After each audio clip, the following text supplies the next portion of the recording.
or is it still a process? Yeah, no, I think that I mean, we need to see production from a lot of people. Uh, that entire, just making sure that we're getting production and we're making the plays that we're supposed to make defensively. I think that's the biggest thing that is going to be important going forward. Is to make the ones that we're supposed to make, work together when we have something going on.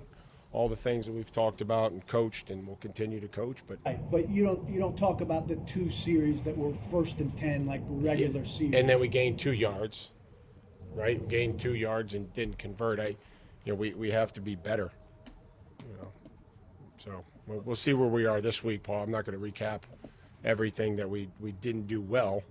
I'm trying to focus on how we're going to try to score against the Ravens, and looking forward to it. I'm asking generally, though, when you guys look back at games, you always seem to really harp on the getting behind the sticks part and not on the not moving the ball when you're in regular down and distance situations. Well, those are probably what I would call unforced errors, or whether we snapped the ball over the quarterback's head against Cincinnati. So those are unforced errors, or we didn't block a guy. And again, I'm trying to say that there's some really good things to have 8 double-digit drives against good competition. Unfortunately, we have to make sure that we're at our best late in those drives.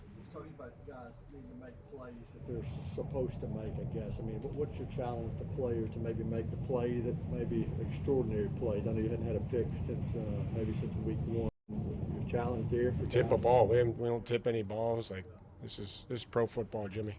We pay them. They go make plays. It's defensive football. Go play fast. Go play violent. Go play aggressive and cover your man. Rush. Like same thing that 31 other teams are doing. The Ravens have had some trouble holding on to the ball lately. Is that something that you hope to be able to start? Sure, I hope. Certainly hope. But we have to go out there and put it to action. We got to knock it off somebody. We got to hit them hard enough to knock the ball loose, tip a pass that hopefully gets intercepted. Have some ball disruption on the receiver. Guys running to the football, bounces up in the air and intercept it. His job, what do you need to see from Nick in terms of getting back in the starting job? What's he need to show? Is it just working out Russ or? I mean, he's going to have to play pretty well right now. I think Chris is doing a nice job over there. So Nick will keep working his way in there, but I'm not ready to make that move. I think Chris has been nice surprise just playing over there. With the tip and ball swing, is there anything you can do in practice to simulate or work on that, or is that just guys being in the right spot? We're going to go 5 minutes of ball disruption and ball security today. It's a part of practice that you guys see.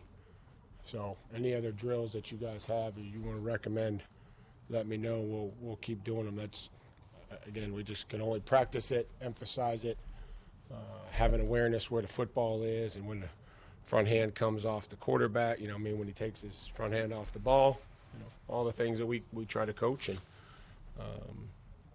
keep working on it. Did you have any conversation individually with Christian about what your expectations are for him going forward? No more than I would have any other time. Just do his job and focus on, fundamentals and competing and challenging. And that, sometimes those things happen out there when you play corner. And I think the most important part is how you respond and, and understand that, they're going to keep coming after you or they're going to keep double moving you until you fix it. You mentioned, I know the other day about Chig and inconsistency. Is that more blocking, rail running? No, just details. Just the details. Little thing for had him on a seam route in the red zone, and just late getting off the ball. So just something like that. It's just focusing in on the road, knowing that it's going to be, got to be able to key the ball and get off and get up the seam. And, we ended up throwing it to Hop, but,